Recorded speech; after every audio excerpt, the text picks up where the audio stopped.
There's too much hate filling our eyes, and we blame everyone. It's the state of the times, and we're all coming undone. Coming undone. Just remember that we're all the same deep inside,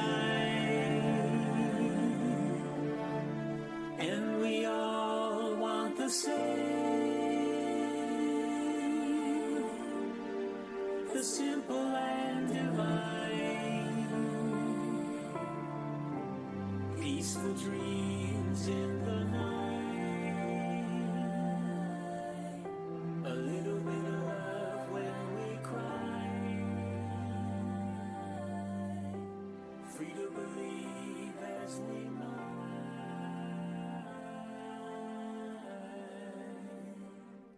Open your mind.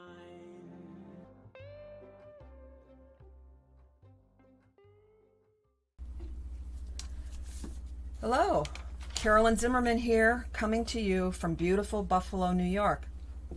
You are listening to the Peace Warrior Podcast. This podcast is for individual seekers, free thinkers, and those that are looking for more peace in life. It is the goal of the Peace Warrior to be a gentle guide on your walk toward peace, offering a safe space to come, listen, and perhaps find inspiration for the journey. Invited guests will share their experiences to help shed light on the many ways we can bring peace into our lives. We will also identify and explore the many disruptors to peace and talk about effective ways to walk toward peace. I'm absolutely delighted that you've chosen to tune in today. After all, your time is valuable, as is mine, and I do try to honor that. Weekly podcasts will chronicle the walks of fellow warriors on their journey toward peace and share insights you may find valuable as you navigate your life story. I'm really thrilled to share the music of my high school classmate, Gary Newberian, as my intro and outro. He is known as Arthur Bod on SoundCloud, on his SoundCloud channel, and I would encourage you to check his music out. He's very creative and talented. Today, I am absolutely thrilled to have a special guest with me. Joanna Toreano, a retired teacher. You taught for 38 years? Yes. 37 wonderful, wonderful years. 38th year, it's like, it's time to leave. Oh. Yeah, I told myself that the day I went to work is the day I leave. And I had gone to school for 37 years, but on September, I went to work one day and I said, okay, honor your promise.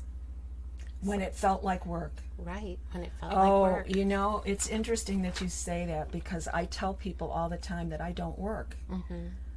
That because I love what I do, mm-hmm. and I do what I love, so mm-hmm. I never work a day in my life. Mm-hmm. So it's interesting that you say that. I've never heard a teacher say that before. Yeah.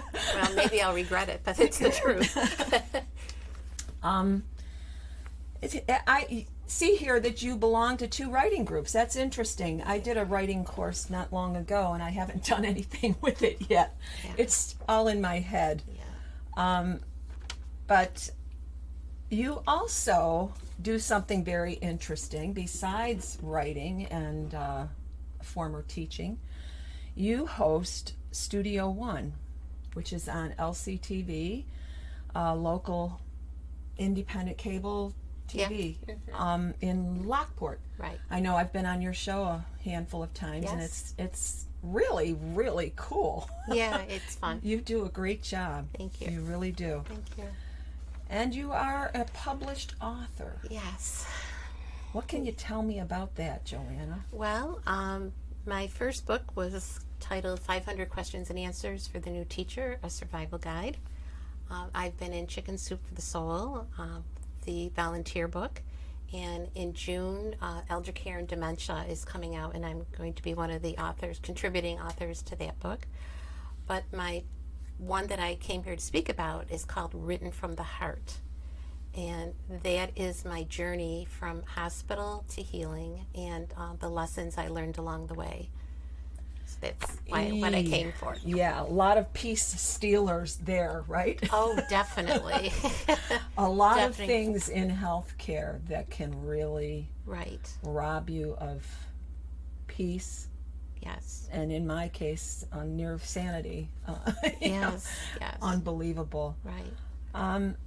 So tell me why you wrote the book, Written from the Heart. I didn't want anybody to go through what I went through. But let me first start by saying I think the medical professionals, the people that I met, were all extremely dedicated and very caring. They just don't have the time to hold your hand and explain everything that's going to happen to you. Right. I also want to say to your listeners, make sure you go for your annual physical. I go every year, but one year I thought, you know what, forget it, I'm not going to go. And the little voice inside of me kept pestering me, go, go, go, and I went, and it's a good thing that I did, because had I not gone, I'd be walking around with an oxygen tank now. Whoa. So, yeah. I remember when you went through that. Yeah, it was pretty horrible. Yeah. But I'm here today to talk about it, and in my book, I explain everything that happened to me, and each chapter ends with a lesson that I learned along the way, a lifelong lesson. Cool. Thank you. I'm going to have to read your book. Yeah. I hope you do. Oh, I will. I'm an avid reader. Oh, okay. I am. Again, I used to read a lot. And then when life got in the way, caring for my husband, being a caretaker, as you know, can take a lot of you, and take a lot of you. And I'm really enjoying reading again. Good. I really am. I used to call it belly button time. When I wanted just to do nothing, I didn't want to read, I said, I just want to stare at my belly button. I mean, I didn't sit there and stare at my belly button, but that's like my head was full. Yes. Yeah. Yes. You can't. So, yeah. You get to a point where you just have to listen. You mentioned the voice. I call it my inner GPS. Oh, I like my that. inner GPS, my inner guidance system, which sometimes can be very loud. Yes. So listening to that voice or inner guidance is really important. So what happened at that doctor's appointment that you were not going to make, that you were avoiding? as I, you see, you're nudging my inner voice because I have been avoiding it myself.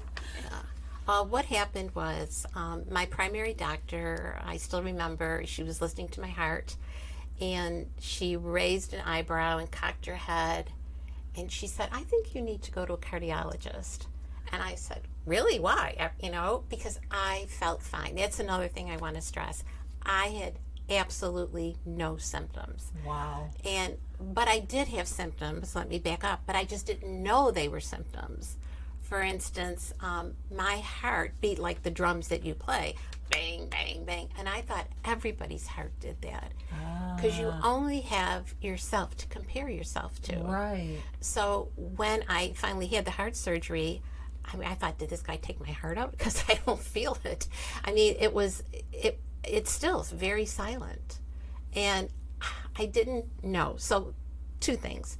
You don't know what you don't know. Right. And go for your primary visit. So I went, and she sent me to a cardiologist. The cardiologist had me do, a very nice man, had me do an echogram.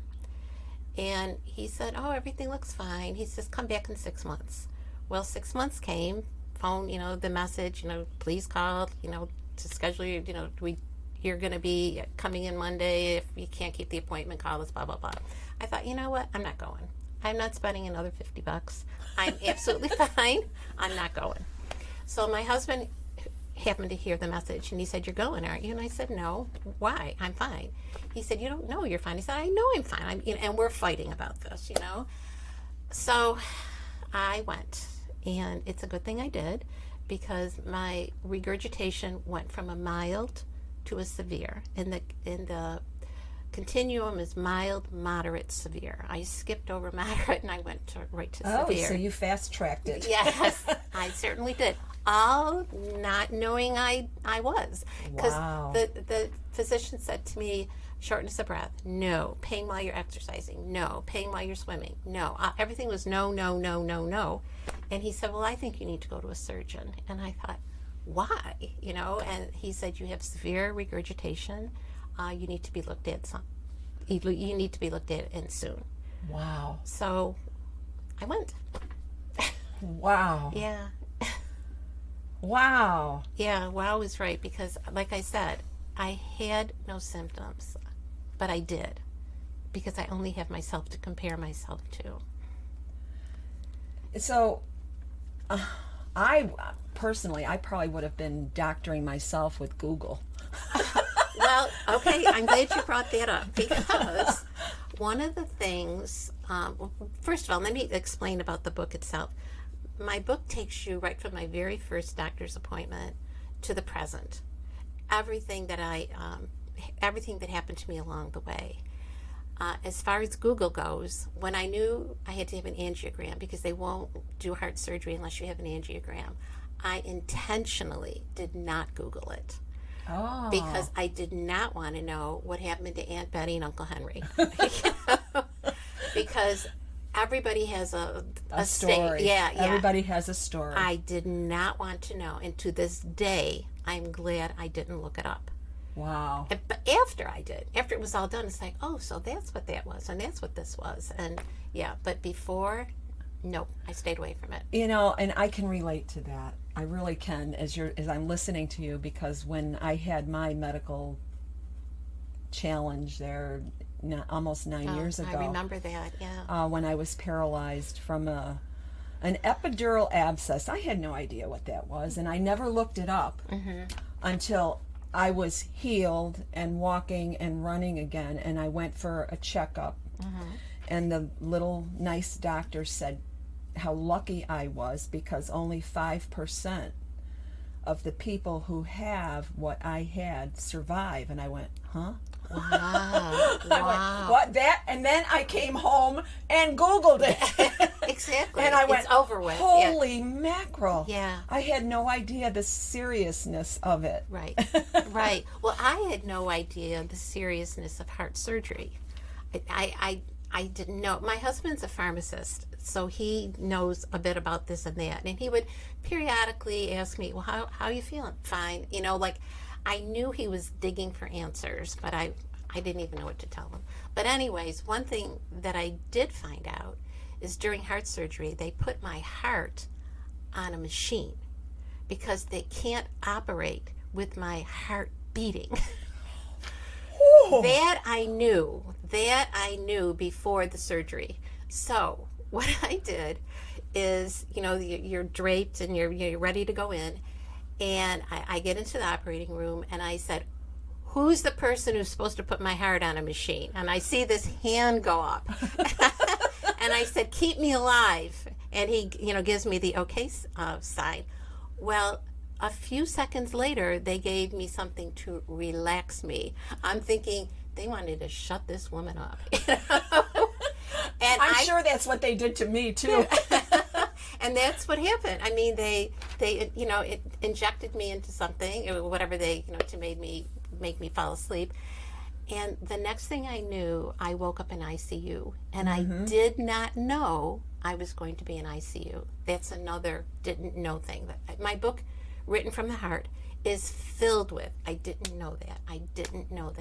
And yeah, I woke up in ICU. Because as you said, they don't have, it's not necessarily that they don't want to take the time to tell you all of this, but they don't have the time. Exactly. To give you, blow by blow description, details, which is really sad. I just went to see my cardiologist about a week ago for my latest. I have to have an echogram every year, and I had given him a copy of the book. And he walked into the office, into the room, and he said, I just want you to know I really enjoyed your book. Awesome. And that made me, fly high. And he said, and you taught me a lot. Thank you. So that was the whole point of the book. Yeah. The whole point of the book. So I was glad to hear that. That's awesome. Yeah. So, you mentioned waking up in ICU, and I remember that experience myself. When I woke up in ICU, I thought I was in heaven. Well, I really did. I thought I was in heaven. It was so bright and white and clean, and all of a sudden there was a nurse. Well, I thought it was an angel. Because when I went into the surgery, into the operating room, I didn't know if I would come out. It was life-saving surgery, and that's what they told me. Wow. It's time to save your life, and we're going to try to save your legs too. And I went, and then it was lights out. Too many questions, Carolyn. Because I was pretty verbal with something that I said. I kind of got loud, and I had a rather loud conversation with God. Yeah. I said that they had the wrong woman, that I bought the extended warranty. But anyway, when I woke up, I really and truly was like, oh, God, is this heaven? So what kind of experience did you have? Well, I didn't have the question of, is this heaven? But I did have the experience of, if this is the end, I'm okay. I just, it's like, I did what I wanted to do. I taught. I love teaching. I did that. I have a son. I have a husband. I'm okay. If it's time to go, lights out, adios. That's how I felt, and I was so at peace with it. So at peace with it. Well, that's where we are different, Joanna. I was not at peace. I can remember getting really angry. Oh, no, really angry, because in my head and my heart and my soul, I felt I wasn't done. Oh, okay. That I had far too much to do. And I guess I'm still there. I'm still discovering things that I have to do. And I want to learn to fly like you did. Oh, didn't get me anywhere, but but you did it. I did it. Yeah, I did. That's awesome. But I have no sense of direction, so try being up in a plane and going north when you don't even know what north is. I still remember I turned right, and he goes north, so I turned right again. I figure, well, I'm almost there, I only got one more to go, and Wow. But it was fun. I am a risk taker. Yeah. I'm a risk taker. If you glance at my vision board over there, right in the center, it says I'm a risk taker. Yeah. Right. Yep. Yeah. That's why we're friends, I guess. Yeah. So after the ICU and going to a real room, the experiences are really fun, aren't they? Yeah. Well, there again, there's nurses there who are working 12-hour shifts. Yeah. Now, they were as pleasant at hour 1 as they are at hour 11. I don't think I personally would be, but they were. And I was reprimanded because I got up to go to the bathroom, and you are not allowed to do that. Right. And I was right by the nurse's station, and they saw me. So they came running in. What do you think you're doing? And I said, I'm going to the bathroom. That's not what I said, but I said. and they said, you are not supposed to do that. And I said, you're busy. And they said, no, this is what we're paid to. We're paid to take care of you. Let us take care of you. Wow. And I get that. But yeah, there were many, many, many incidents that happened. And I don't know. I was probably the patient they were glad to see leave because I didn't listen. Well, I hear you, and I can really relate. Once the feeling in my legs came back, you're ready to run, right? I didn't listen either. I had no choice for about 5 days, not knowing if the feeling would come back or whether I would walk again. And then when it did happen, and it was, whoa, whoa, what an experience. Holy cow, having those nerves wake up again. And then I didn't want to listen to anybody. I just wanted to get the hell out of there. Yeah, yes. I wanted to get home. Yes. And they said, well, you have to learn to walk again. I'm going, oh, nuts. Yeah, I forgot that part. Yeah. Yeah. Well, when they took me for my first walk, I was laying in bed, and obviously I had to get out of bed, and I didn't know how to get out of bed. They had to teach me how to get out of bed. Swing your legs over. They had a walker, which, man, that thing moves without you even touching it. So, and how I had to use my arms to push myself up. All these things that I took for granted. I remember the surgeon saying to me, because I was a swimmer, and I said, well, when will I swim again? He said, well, you're not going to want to swim for a couple months. And I'm thinking, yeah, buddy, you're wrong. After we're done with this, I'm going swimming. Swimming was the furthest thing from my mind. I needed to know how to walk, and it was frightening to me that I didn't have stamina. I walked from my bed to a chair that they had, and I plopped down. I was exhausted. Right. Oh, I remember. It's like, how come I'm so darn tired? But yeah, I was exhausted. Wow. Would you like me to read a little bit? Sure. I would people, love it. So people can get an idea. I don't know where to start. Well, here, I'll read just a little bit of before the angiogram. Good morning, ma'am, said the cheerful aide as he greeted me before my angiogram. What's he so chipper about, I thought to myself as I glanced at the clock that read 5:30. I noticed the room number above his head was 403. You're going to put on a hospital gown. He pointed to the gown hanging on the bathroom door in a plastic bag. Then I'll be back in to take your vitals. I looked at my husband, who suddenly took a deep interest in his shoes. The man returned. I'm sorry. I never introduced myself. I'm Doug, he said, extending his hand. Sir, he said, talking to my husband, I'm going to ask you to hold your wife's clothing in this plastic bag while she's in surgery. We don't want any contamination. He handed Paul the folded white plastic bag. Paul smiled and took it. How long will I be gone? What's going to happen? Oh, I'll be happy to answer your questions, but first let's get you ready. He put a sheet on me and carefully smoothed it out. He then put a second sheet on me. I wondered why, but he must have read my mind. Contamination. Best to have 2 sheets. Didn't make a whole lot of sense to me, but it also didn't matter. Now, said Doug, I'm going to prepare the area. I have to shave you. Where? I thought, but didn't ask. He carefully moved the top and bottom sheet to shave off hair by my groin. Although he was very professional and made small talk to distract me, I felt embarrassed. Before I knew it, he was done. Now, that wasn't so bad, was it? He asked. You had some questions for me? And then I go on and to explain what happened. But then I want to say, where is the part I wanted to read? I don't see it. Well, one of the things that they said is, here it is someone came to the door and they said, is 403 ready for surgery?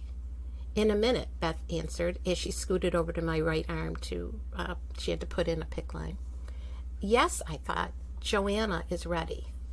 Before I was wheeled away to the operating room, Doug said, I'll be here when you get back. You can get whatever you want to eat. The food is good here. And for the lesson learned, I wrote, sometimes you find compassion when you least expect it. Sometimes you have to accept that people are just doing their job.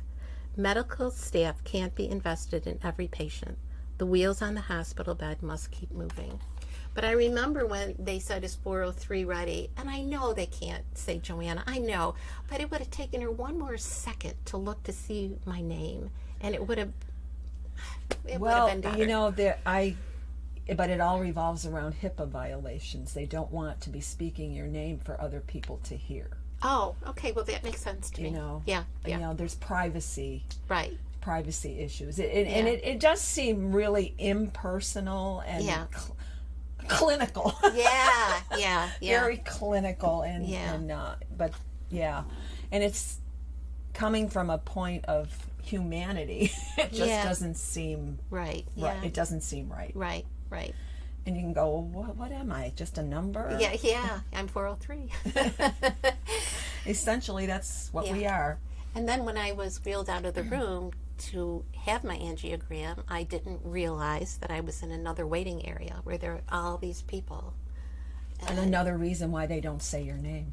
Oh, could be. Yeah. And it was just, anyways. So then surgery, hospital, then the fun part begins, right? Rehab, which I didn't know I had to go to. But I did. I went to rehab, and I remember walking in. At the time, I was 64.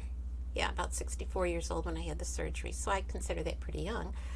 And there were these people in their 70s and 80s, and I'm thinking, what am I doing here? I think I made a mistake. And that's what it was. Yeah. I mean, I was there. It didn't matter your age. And I had to go to cardiac rehab, and the first thing they put me on was a treadmill.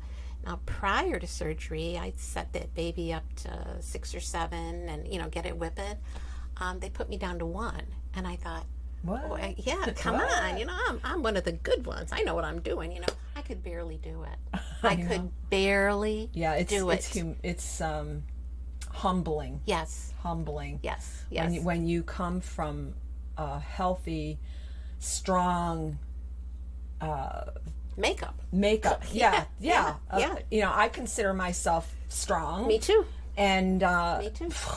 Yeah. Wow, it just knocks the socks right off. Exactly. It really does. And then another thing that happened at cardiac rehab was I like to listen to music, so I put my earbuds in, and the nurse came over and said, "You need to take those off." And I said, "Why?"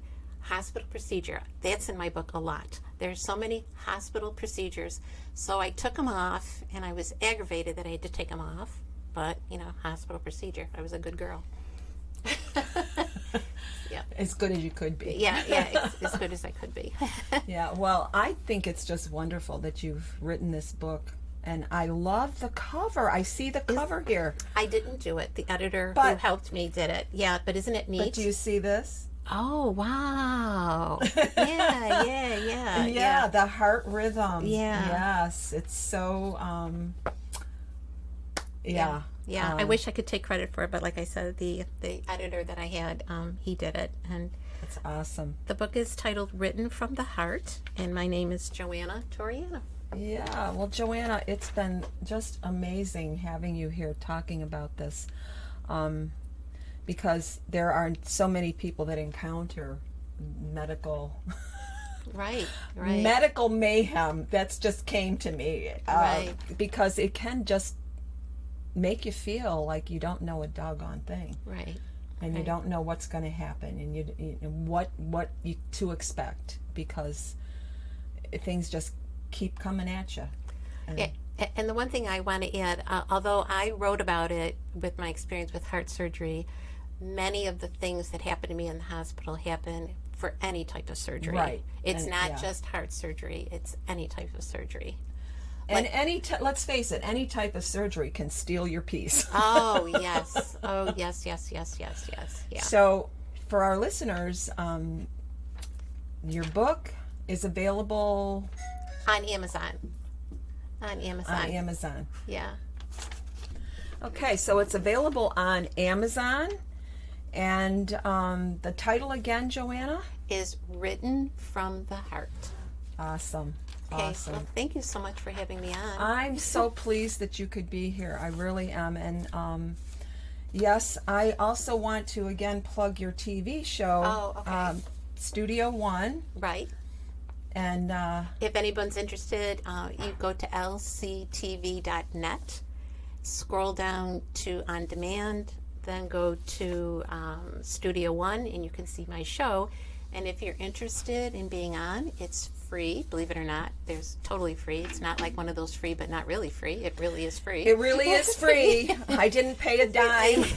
It's free. And Joanna's wonderful. She's a wonderful host. Thank you. You really are. Now, and if it's okay with you, if anyone's interested, can they get in touch with you? And then you, sure. And get in touch with absolutely. Carolyn, and you can take a look and you can see some of the topics I cover. And if it's something that you think you fit into, let her know. Now, it's become a custom since my first podcast that I like to leave our guests with 3 thoughts for the day. And usually I open my book before I start recording. For some reason, I was so interested in just hearing, catching up with you. I didn't open my book until just now, my little notebook. So, my 3 thoughts for today hopefully will kind of weave into some of the things we talked about. Number 1, dream without fear.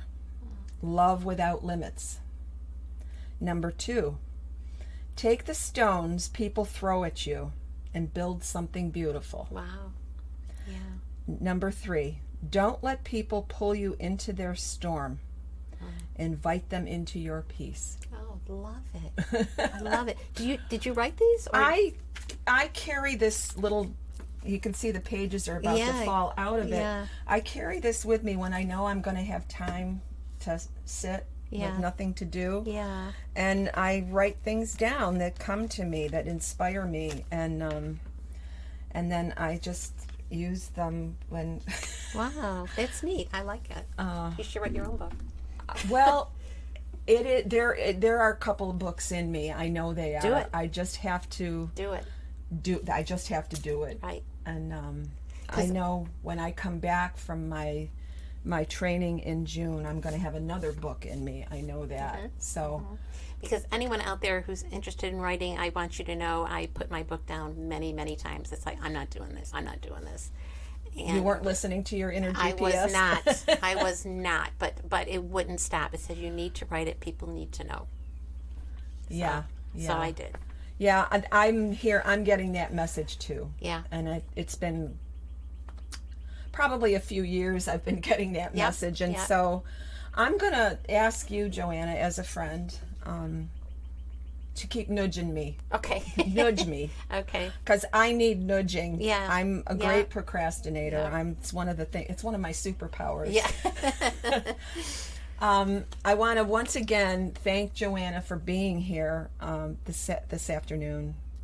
And I hope that what you heard can give you some peace, and know that you're not alone. You're not alone. You may feel like you're alone in certain situations, but you're not. Right. You're never alone. Right. Also, please do take the time to listen to Arthur Bod's music on SoundCloud. And until the next time, I want to thank you for listening. God bless you, your families and loved ones, our troops, first responders, and these United States. Keep calm and saunter on. This podcast is produced by yours truly and can be found on podbean.com and Apple Podcasts, and I think it's on YouTube. No, I know it's on YouTube now too. I have no idea how it got there, but because I did nothing. I'm still learning, but I'm having fun. I'm having fun, and since that's my favorite F word, it's really important that I have fun. And Good. So, well, thanks again, Joanna. Thank you. And I'll see you soon. Okay. Okay.